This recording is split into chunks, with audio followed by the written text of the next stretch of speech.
Сайн мэцхан нөхдөдтэй. Өмнө нь бүгдээр айл бүрээ илэрхийлэх төсөөтэй гишүүдийг эмгэтэх болон гишүүнчлэн үржүүлэх үйлдэл үзэжсэн. Өнөөдөр айл бүрээ илэрхийлэх ерөнхий үржигдэх хаалтнаас гаргах хичээл үзнэ. Хичээлийн монгол зорилго бол ерөнхий үржигдэх хаалтнаас гаргах, үржигдэх болгон задлах. За зураг дээр тэгш өнцгтөг өгсөн байна. За тэгш өнцгтийн талбайг бол тэгш өнцгтийн талбайг бодож болохдоо уртын хэмжээг нь өргөний хэмжээгээр нь үржүүлдэг. Тэгвэл зураг дээр өгөгдсөн тэгш өнцгтийн талбайг хэдийн анзаар олж болох вэ? Гэхээр багш нь хоёр аргаар бодож болсон байгаа. За нэгдүгээр арга бол нийт уртын хэмжээг нь өргөнөөр үржүүлэх. Тэгэхээр S тэнцүү А гүрждэг нь X-тэй нэмэх нь Y. Хоёрдугаар арга бол S дүү болон S2-ын талбайг тус тусад нь бодож болоод нийт талбай хэмжээг олох. S1-ийн талбай бол А гүрждэг нь X, S2-ийн талбай бол А гүрждэг нь Y.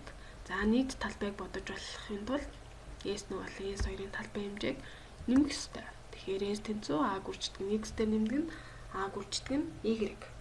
За бүгдээрээ нэг дүрсийн талбайг хоёр өөр аргаар бодож олсон. Тэгэхээр хоёр өөр аргаар бодож олсон талбайнууд маань тэнцүү учраас бүгдээрээ хоёр талбайгаа тэнцүүлээ. Гүржих нь Y тэнцүү, А гүржих нь X-тэй нэмэх нь Y. За хоёр талбайгаа бүгдээрээ тэнцүүлчлээ. За тэнцвүүгийн тэмдгийн ямар талд айл бүрийн илэрхийлэл нь А гүрждэг нь X-тэй нэмдэг нь А гүрждэг нь Y. За хоёуланд нь А гэсэн ижил үржигдэх юм байна. За үнийг бол ерөнхий үржигдэх гэж нэрлэдэг. Тэгэхээр А гэсэн ерөнхий үржигдэх үнийг хаалтны өмнө гаргаад X-тэй нэмэх нь Y-гээр үржүүлсэн байна. За үнийг бол математикт ерөнхий үржигдэх хаалтнаас гаргах гэж нэрлэнэ. За А гүрждэг нь X-тэй нэмдэг нь А гүржих нь Y гэсэн айл бүрээ нийлбэрийг олох илэрхийлэл байсныг А гүрждэг нь X-тэй нэмэх нь Y гэсэн үржүүр хэлбэрт задлах үйлдэл болгосон. За үүнийг бол математикт ерөнхий үржигдэх хаалтнаас гаргах үйлдэл гэж нэрлэнэ.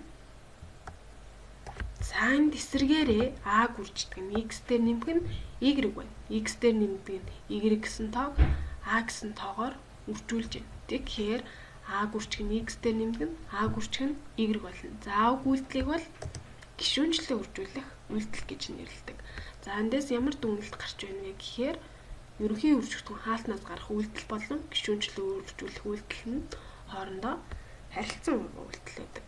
За бүгдээрээ уг ерөнхий үржигдэх хаалтнаас гарах үйлдэлийг ашиглаад бодлого бодцгоё.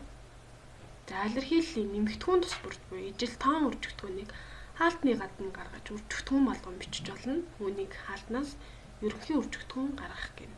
За жишээ бодлого. А гүрждэг нь Y дээр нэмдэг нь 128X. За эндээс ерөнхий үржигдэхүүн хаалтнаас гаргая. Тэгэхээр бүгдээрээ бодож болохын тулд 10 болон 128 гэсэн тоонуудын хамгийн их ерөнхий хуваагчийг нь олъё. За хамгийн их ерөнхий хуваагчийг бодож олохдоо 10, 128 гэсэн тоонуудаа анхны тоо үржигдэхүүнээс задлана. Тэгэхээр хамгийн их ерөнхий хуваагч нь бол 2 бах нэ. За бүгдээрээ 10-ын Y дээр нэмдэг 128X гэсэн тоогоо үржүүр хэлбэрт задлаж бичье. Тэгэхээр 2-ыг үрждэг нь 5X дээр нэмдэг нь 2-ыг үрждэг нь 64Y болно. За 2-ыг үрждэг нь 5X дээр нэмдэг нь 2-ыг үржих нь 64Y гэсэн илэрхийлэлд 2 гэсэн ижил үржигдэхүүн. За үнийг ерөнхий үржигдэхүүн гэж нэрлэдэг. Ерөнхий үржигдэхүүн байна. За үнийг хаалтны гадна гаргахаар 2-ыг үрждэг нь 5X дээр нэмэх нь 64Y. За үнийг бол хаалтнаас ерөнхий үржигдэхүүн гаргах гэнэ. За дараагийн жишээ болгонууд. Хаалтнаас ерөнхий үржигдэхүүн гаргаарай. 2-ыг үрждэг нь X дээр нэмдэг нь 2-ыг үржих нь Y гэсэн айл бүрийн илэрхийлэл. Тэгэхээр бүгдээрээ ерөнхий үржигдэхүүн хаалтнаас гаргая. За уг илэрхийлэлт маань 2 гэсэн ижил үржигдэхүүн байгаа учраас 2-ыг хаалтны гадна гаргахаар 2-ыг үрждэг нь X-тэй нэмэх нь Y байна. Тэгэхээр уг илэрхийллийн ерөнхий үржигдэхүүн бол 2. За дараагийн бодлого 6 гүрждэг нь А дээр нэмдэг нь 6B хасдаг нь 6 гэсэн илэрхийллээс ерөнхий үржигдэхүүн хаалтнаас гаргая. За 6 гэсэн ижил үржигдэхүүн байна. Тэгэхээр ерөнхий үржигдэхүүн нь 6. За 6-г хаалтны гадна гаргахаар 6-г 6 дуваахаар А-д нь нэмгэн 6 мэг 6 дуваахаар Б-д нь 6-г 6 дуваахаар 1 үлдэнэ. Тэгэхээр илэрхийлэл маань 6-г үржигдэх нь А дээр нэмдэг нь Б хасах нь 1 болж байна. За дараагийн бодлого 4m-ээс хасдаг нь 8m нэмдэг нь 12. За уг илэрхийллээс ерөнхий үржигдэхүүнийг хаалтнаас гаргая. Тэгэхээр хувьсгчуудынх нь өмнөх тог коэффициент гэж нэрлэнэ. Тэгэхээр бүгдээрээ 4, 8, 12 гэсэн коэффициентуудын хамгийн их ерөнхий хуваагчийг нь бодож олъё. Тэгэхээр 4, 8, 12 гэсэн тооны хамгийн их ерөнхий хуваагч бол 4. Тэгэхээр 4-ийг хаалтны өмнө гаргахаар 4m-ийг 4-т хуваахаар ийм үлдэнэ.